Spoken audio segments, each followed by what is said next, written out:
I was replacing the alternator on my 1998 Silverado when my daughter Claire called. Her voice had that particular tightness to it, the kind that comes when you're trying to keep your composure in front of someone you can't trust. "Dad," she said, "are you free for Thanksgiving dinner on Sunday?" I wiped the grease off my hands with an old rag.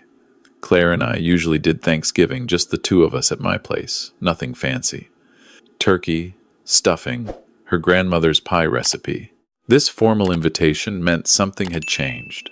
"Of course," I said. "Your place or mine?" "Ours. Michael's family will be joining us." Michael, her husband of 8 months, the man who'd swept into her life with promises and charm, married her at City Hall before I'd even met him properly. The man who'd somehow convinced my independent, successful daughter that she needed someone to take care of things. "I'll be there," I said. When I pulled up to their house in Hillhurst on Sunday afternoon, the street was lined with expensive vehicles. A black Escalade in the driveway, a silver Porsche beside it. I parked my truck on the street, its faded blue paint and rust spots looking exactly like what it was. 26 years of Calgary winters. The house was Claire's. She'd bought it 5 years ago with the profits from her graphic design business, back when she was doing well, back before Michael. 3 bedrooms, character home, the kind of place that represented everything she'd worked for. Michael answered the door wearing a cashmere sweater that probably cost more than my monthly expenses. 34 years old, gym sculpted, the kind of confidence that comes from never having been seriously challenged. "Thomas," he said. "Not Dad, not even Tom, just my first name, flat and dismissive. Come on in, we're all in the dining room." Everyone meant Michael's brother Ryan and Ryan's wife Jennifer. Ryan stood by the fireplace, drink in hand, looking like a carbon copy of Michael. Same designer clothes, same smug expression. Jennifer perched on the sofa, scrolling through her phone, diamonds catching the light. "Thomas," Ryan said, barely glancing up. "Still driving that old truck, eh? How old is that thing now?" "Runs fine," I said mildly. Jennifer laughed. "Ryan always says if you're driving something from last century, you're living in last century." My granddaughter Lily, Claire's 7-year-old from her first marriage, ran to me from the kitchen. "Grandpa," she wrapped her arms around my waist. I picked her up, feeling how real and solid she was compared to the expensive emptiness in this room. "Hey, sweetheart," I said. "How's my girl? I drew you a picture. It's on the fridge. Want to see?" "Lily," Michael called from across the room. "Adults are talking. Go wash your hands for dinner." The light went out of her face. She slid from my arms and walked away quietly, too quietly for a 7-year-old on Thanksgiving. We moved to the dining room. The table was set with Claire's grandmother's china, the good silver. Claire came from the kitchen carrying a roasted turkey. She looked exhausted. She'd lost weight since the wedding, dark circles under her eyes. When she saw me, something flickered across her face. Relief, maybe, or warning. I was seated at the far end, next to the kitchen door, the position reserved for people who don't matter. Michael's friend Brandon arrived just as we sat down. Accountant, apparently. He and Michael started talking immediately about business, about opportunities, about money. Brandon pulled out his phone to show spreadsheets. "Claire," Ryan said, "this turkey's a bit dry. You really should learn to cook properly. Jennifer's turkey is always perfect." "It's fine," Michael said.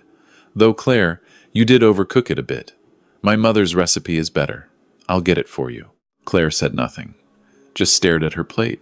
Brandon was talking about tax strategies, offshore accounts, corporate structures, using words that sounded impressive but didn't quite connect to anything real. I'd heard this vocabulary before. In 32 years with Revenue Canada's investigation division, I'd heard every tax cheat's playbook. Michael joined in enthusiastically. "We've implemented some aggressive strategies," he said. "The CRA will never figure it out. These small business owners, they don't know what they're missing." Claire's jaw tightened. "Michael, that's my business you're talking about?" "Our business," he corrected. "We're married. What's yours is ours. And honestly, Claire, you were bleeding money before I took over the books. Someone had to professionalize things." Ryan nodded approvingly. "About time someone showed her how business really works. These creative types, they're terrible with money." What exactly are these strategies? I asked quietly. Michael barely looked at me. Complex stuff, Thomas. Tax optimization, income splitting, that sort of thing. Probably over your head. I worked with numbers, I said. I might understand. Revenue Canada, Brandon said with a smirk. Michael mentioned you were some kind of clerk there. Data entry or something? Something like that, I said. 32 years of it. Jennifer shook her head. 32 years at a government job, and you've got nothing to show for it. My father always said government workers are people who couldn't make it in the real world. I sipped my water. Let them talk. Let them reveal themselves. Thomas, Michael said suddenly, leaning back in his chair. I've been meaning to talk to you about something. Your financial situation. My financial situation is fine, I said. Come on. You're 63, living in that tiny apartment in Forest Lawn, driving a truck older than some marriages. That's not fine. That's failure. The room went quiet. Claire's fork stopped halfway to her mouth. I have what I need, I said. That's what poor people always say, Ryan added. What you need and what you deserve are different things. If you'd applied yourself, made better choices, you wouldn't be living like that. Dad worked hard his whole life, Claire said quietly. At a government job, Michael scoffed. No ambition, no entrepreneurial spirit. That's why he's broke and I'm not. Brandon pulled out his phone again. Actually, let me show everyone something exciting. He turned the screen toward the table. See this? $75,000. Just moved it yesterday. Offshore account in the Caymans. Beautiful tax efficiency. Claire's face went white. Michael, that's from my business account. Was from your business account, Michael corrected. Now, it's invested properly. In 6 months, it'll be worth $120,000. Tax-free growth. You didn't ask me. I don't need to ask permission to manage our money, Claire. I'm your husband. That's my job. That money was for Lily's education fund. My clients paid for services they haven't received yet. Michael stood up. And I'm doubling it. You should be thanking me instead of questioning me in front of guests. Claire stood too. I want it back. Now. The slap came fast, open-handed across her face. The crack echoed through the room like a gunshot. Claire stumbled backward, her hand going to her cheek. Shock froze her features. Lily appeared in the doorway, small voice terrified. Mommy? Ryan actually laughed. Finally, Mike. Someone needed to put her in her place. Jennifer nodded. Honestly, Claire, Michael's trying to help you. The least you can do is show some respect. Something in my chest went very cold, very calm. Brandon raised his glass. To traditional values, he said. I set down my fork carefully, stood slowly. Excuse me, I said. I need to make a phone call. Michael barely glanced at me. Whatever, Thomas. Take your time. This doesn't concern you anyway. I walked to the kitchen. Through the doorway, I could still see the dining room. Claire against the wall, tears starting. Lily frozen in place, terrified. Michael settling back into his chair like he'd just handled a minor inconvenience. My phone came out smoothly. 32 years as a federal investigator teaches you certain skills. Evidence first. Always evidence first. I activated the video recording. Positioned the phone on the kitchen counter, angled toward the dining room. Let it run. Then I made the call. Robert, I said when he answered. It's Thomas Hewitt. There was a pause, then recognition. Thomas? Holy hell. You're supposed to be enjoying retirement. What's going on? I need someone to look into a possible tax fraud case. Individual named Michael Patterson, Calgary. Just bragged to a room full of people about moving $75,000 to an offshore account in the Caymans. Money that wasn't his. Also just witnessed him commit domestic assault. Robert had been my partner for 15 years before he took over as Chief of Investigations for Alberta. His voice went professional. You're serious. Video recording right now. Domestic assault in progress. Subject continues to make incriminating statements about tax evasion and fraud. Give me the address. I gave him Claire's address. Added, he doesn't know who I am. None of them do. They think I was a clerk. Data entry. Robert's laugh was sharp. Thomas Hewitt, the man who took down the Albertan energy fraud case, undercover in his own family. This I need to see. We'll have investigators there in 15 minutes. I ended the call, picked up my phone, walked back to the dining room. Michael was lecturing Claire about respect, about understanding that he made the decisions now. Ryan was adding commentary about modern women not knowing their place. Brandon was checking his account balance on his phone. I sat down, resumed eating. Let them continue. Thomas, Jennifer said, did you make your call? Calling someone for investment advice? She laughed at her own joke. Something like that, I said. Michael turned to me. You know, Thomas, you could learn something from this. About being a man. About taking control instead of being passive your whole life. I cut another piece of turkey, chewed slowly. My life's been interesting enough, I said. Interesting? Ryan scoffed. You're 63 and renting in Forest Lawn. You drive a vehicle that should be in a museum. You have no savings, no assets, nothing to show for 32 years of work. I have my daughter and granddaughter, I said. That's enough. Jennifer shook her head. That's actually sad, Thomas. Really sad. Claire had sat back down. Her cheek was red where he'd hit her. She wasn't eating, just staring at nothing. Lily came to me. Grandpa, can we go to your apartment? Not yet, sweetheart. Soon. I don't like it here, she whispered. I know. I pulled her onto my lap. Just a little longer. Brandon's phone buzzed. He glanced at it, smiled. Michael, that transfer went through perfectly. Completely untraceable. The CRA will never know. The doorbell rang. Who the hell? Michael started. He walked to the door, opened it. Good afternoon, a woman's voice said. I'm Senior Investigator Sarah Chen, Revenue Canada Investigation Division. This is Investigator James Morrison. We need to speak with Michael Patterson. The room went completely silent. Michael's face drained of color. CRA? What? This must be a mistake. Sarah stepped inside, her badge visible. Behind her, Morrison and two RCMP officers. Mr. Patterson, we've received a report of domestic assault at this address. We also have questions about your tax compliance and business practices. Michael turned around, saw me sitting calmly with Lily on my lap. You called them? Yes, I said. Who the hell are you to call Revenue Canada? Sarah looked at me, smiled slightly. He didn't tell you. She turned back to Michael. That's Thomas Hewitt. He worked CRA Investigation Division for 32 years. Retired as Senior Chief Investigator, personally led some of the biggest tax fraud cases in Canadian history. Michael's face went from white to gray. Ryan stood up. This is ridiculous. What authority does some retired clerk have? None, I said. That's why I called people who do. Sarah walked to Claire. Ma'am, I need to ask. Did this man strike you? Claire looked at Michael. At me. At Lily in my lap. Yes, she whispered. He hit me. Do you wish to press charges? Claire's hand shook. I don't. Claire, I said quietly. Look at Lily. She looked at her daughter, at the fear in that small face. Yes, Claire said.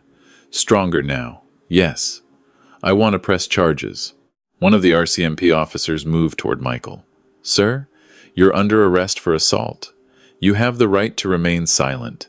Anything you say can and will be used against you in a court of law. The handcuffs clicked into place. This is insane, Michael said. Over a little discipline? Striking your spouse is a crime in Canada, sir. You have the right to retain and instruct counsel without delay. Ryan pulled out his phone. I'm calling our lawyer. This is that old man's fault. He pointed at me. He planned this. I documented a crime and reported it to appropriate authorities. I said, that's what citizens do. Brandon was pale. CRA, he kept saying. Your CRA? Was, I corrected. Retired. Sarah turned to me. Thomas, we'll need statements from you and Mrs. Patterson, but I also want to talk about these financial claims. You mentioned offshore accounts? Michael moved $75,000 of his wife's business funds to a Cayman Islands account this weekend without her knowledge or consent. Money that belongs to her clients for services not yet rendered. He also claims to have made substantial returns on similar investments. His friend here, Brandon Morris, appears to be facilitating these transactions and bragging about CRA evasion strategies. Brandon's face went red. That's legitimate tax planning. Then you won't mind providing documentation, Sarah said pleasantly. We'll be in touch. They led Michael out. He was shouting about lawyers, about his rights, about how powerful his family was. Ryan followed, phone to his ear, calling their father. Jennifer left quickly, heels clicking on the hardwood. Brandon tried to slip out quietly, but Morrison stopped him. Mr. Morris, we'll need to speak with you as well. Please don't leave town. The house went quiet. Claire sat at the table, shaking. Lily was crying softly against my shoulder. It's okay, sweetheart, I whispered. It's going to be okay. Claire looked at me. CRA Investigation Division, 32 years. Why didn't you ever tell me? I set Lily down gently, walked to my daughter. Because I wanted to be your dad, I said, not Senior Chief Investigator Hewitt. When I retired, I wanted simple, quiet. Just being Grandpa. I'd spent 3 decades in courtrooms and investigation rooms. I wanted different, but you let them. Let them insult you, call you a failure. People reveal who they really are when they think you're harmless, I said. Michael and his family showed me exactly who they were. I just had to wait for them to cross the line from cruel to criminal. The 75,000, Claire said. Is it really gone? We'll see. If Michael's running fraudulent offshore schemes, CRA can freeze accounts, work with international authorities, trace funds. Recovery is possible. But it takes time. Lily lifted her head. Grandpa, are you like a superhero? I smiled. No, sweetheart. Just someone who knows how to ask the right people for help. Sarah came back inside. Thomas, we need those statements. Claire, I know this is difficult, but we need to document everything. The assault, the financial manipulation, anything else. Claire nodded, wiping her eyes. What happens now? Michael will be held overnight, arraigned tomorrow morning. Depending on the evidence, he may make bail. We'll request a restraining order. As for the financial investigation, that's more complex. But Thomas knows the process better than anyone. He literally wrote the training manual we use. I can help, I told Claire. Every step. That night, Claire and Lily stayed at my apartment, the place Ryan and Jennifer had mocked. 2 bedrooms, modest, clean, nothing fancy, but safe. Lily fell asleep in the spare room, surrounded by the stuffed animals I kept there for her visits. Claire and I sat at the kitchen table, the same table where I'd helped her with homework 25 years ago. Why accountant clerk? She asked. When people asked what you did, standard procedure, I said. Investigation division makes enemies, tax fraudsters, organized crime using business fronts, international money laundering operations. I used vague job descriptions for years. Even after retirement, it was easier than explaining. Safer. Mom knew, didn't she? Your mother knew everything. She kept the secret even after the divorce. She understood the work, the risks. Claire was quiet for a long time. I should have listened when you said something felt off about Michael. You're listening now, I said. That's what matters. The next 3 weeks moved like dominoes falling. Week 1, Michael was arraigned, made bail through his father's money, but the restraining order held. He couldn't come near Claire or Lily. Claire filed for divorce. Her lawyer was sharp, experienced. I'd recommended him. Former Crown prosecutor, he knew how the system worked. Week 2, Sarah called. Thomas, we've been digging into Michael Patterson and Brandon Morris. You were right. Classic tax fraud scheme. They've been running it for 18 months. Over 400,000 in fraudulently moved funds. Multiple clients affected. Can you recover the 75? We've frozen 3 offshore accounts. Found about 60,000. It's not everything, but it's something. The Cayman authorities are cooperating. Should have full recovery within 6 months. What about the brother? Ryan? Sarah's voice carried satisfaction. Runs a similar operation. Cryptocurrency investment scam. No actual investments. Just moving money between accounts and taking fees. He's been taking investor funds, showing fake returns, pocketing the difference. We're building cases against both brothers. Week 3. Michael's lawyer tried to negotiate. wanted to plead to a peace bond on the assault. No jail time, just counseling. Claire's lawyer said no. We have video evidence. We have CRA documentation of financial fraud. We're going to trial if necessary. Michael took a plea deal, 45 days in jail, 2 years probation, anger management classes, no contact order, extended to 5 years. But the federal charges were coming. Sarah and her team built the case methodically. Every transaction traced, every client interviewed, every lie documented. I helped, unofficially. I was retired, but I knew how these cases worked, knew what evidence mattered, knew how to connect the dots. In week 4, federal prosecutors filed charges: tax evasion, fraud, money laundering. Brandon got his own indictment, both facing serious time. Ryan's cryptocurrency scheme collapsed when investors started demanding their money back. He didn't have it, had never had it. The RCMP laid separate charges. Michael's father, the successful commercial real estate developer, tried to use his lawyers and political connections to make things go away. Found out federal investigators don't respond to pressure. Found out his own tax returns were now under scrutiny. The preliminary hearing was in February. I sat in the back of the courtroom, Claire beside me, Lily with a babysitter. Michael looked smaller now, defeated. His expensive suit couldn't hide the fear in his eyes. His lawyer tried to argue this was a misunderstanding, that Michael had made mistakes but meant no harm, that he was trying to help Claire's business. The Crown prosecutor was methodical, walked through every transaction, every lie, every victim, played my video from Thanksgiving dinner. Michael's voice, clear and proud, $75,000, just moved it yesterday. Offshore account in the Caymans. Beautiful tax efficiency. Claire's voice, that money was for Lily's education fund. Michael's voice, I don't need to ask permission to manage our money. Then the slap, crystal clear on the recording. The judge set trial for June. Denied bail reduction. Flight risk, she said. Evidence of continuing financial manipulation. Hidden accounts. He'd been preparing to disappear. In March, Claire and Lily moved in with me officially.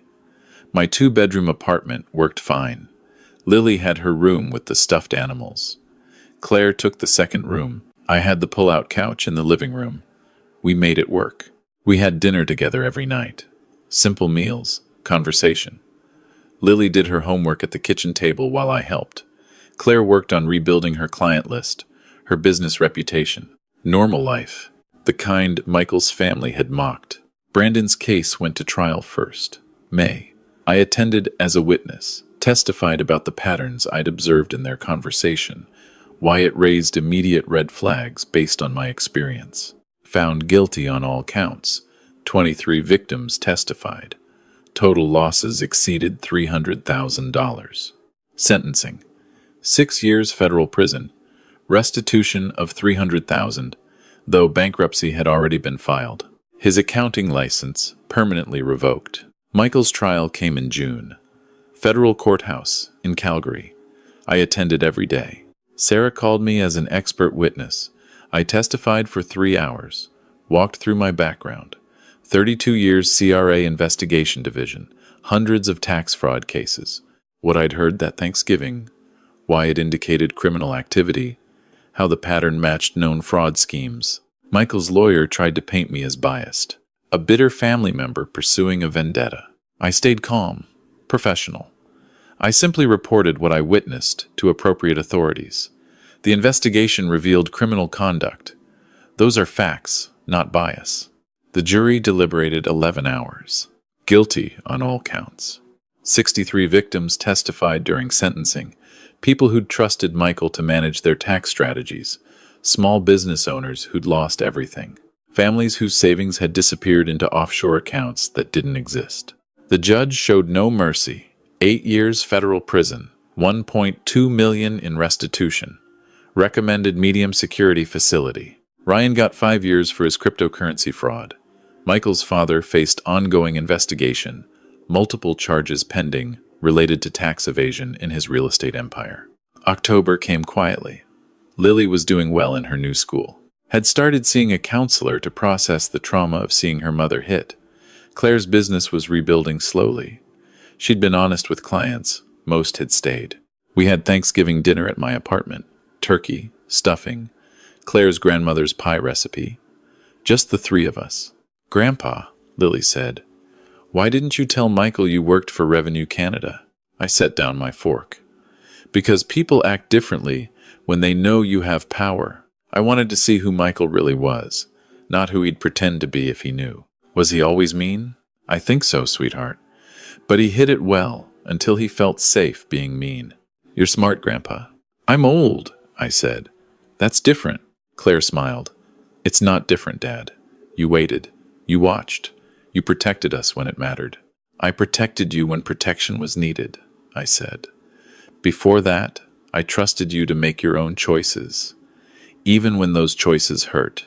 You're an adult. I can't live your life. I can only be here when you need me." We ate in comfortable silence.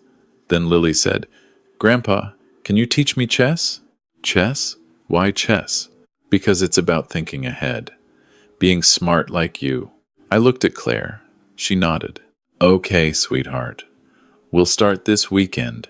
That Saturday, I set up my old chess set, taught Lily how the pieces moved. She was focused, asking questions. "Why does the queen move everywhere?" "Because she's powerful. But the king is important. You have to protect him, like you protected Mommy." Something like that. We played simple games. She lost every time, but she learned. A letter came in November, from Michael, sent through his lawyer as required by the restraining order. "Dear Claire, I'm writing from Bowden Institution. I know you probably don't want to hear from me. I don't blame you. What I did was unforgivable. I hit you. I stole from you and your clients. I lied about everything. I've had a lot of time to think about who I became, about the choices I made. My lawyer says I shouldn't admit guilt in writing, but I don't care anymore. I'm guilty of everything. I became exactly what I claimed to hate, a fraud, a thief, an abuser. I don't ask for forgiveness. I don't expect you to respond. I just want you to know that you and Lily deserve better. You always did. I hope your father helps you rebuild. He's the man I pretended to be." "Michael?" Claire read it twice. Set it down. "What do you think?" she asked. "I think he's scared and broken," I said. "Whether that means genuine change or just despair, time will tell. But it doesn't matter for you. You've already moved forward. Do I have to forgive him? No. Forgiveness is a gift, not an obligation. He hurt you, hurt Lily. You owe him nothing." She nodded, folded the letter, put it in a drawer. December brought the first real snow. Lily was ecstatic. Claire and I took her to Canada Olympic Park for sledding. Simple day, hot chocolate afterward. I caught Claire smiling. Real smile. First one I'd seen in months. "You okay?" I asked. "Better than okay," she said. "Free." The apartment was decorated for Christmas. Simple lights, small tree. Lily made ornaments at school. We hung every single one. Christmas Eve, Sarah stopped by, brought wine, sat with us while Lily played with her new chess set. "Thomas," Sarah said, "the CRA wants to bring you in for a training session. Share your expertise with new investigators." "I'm retired."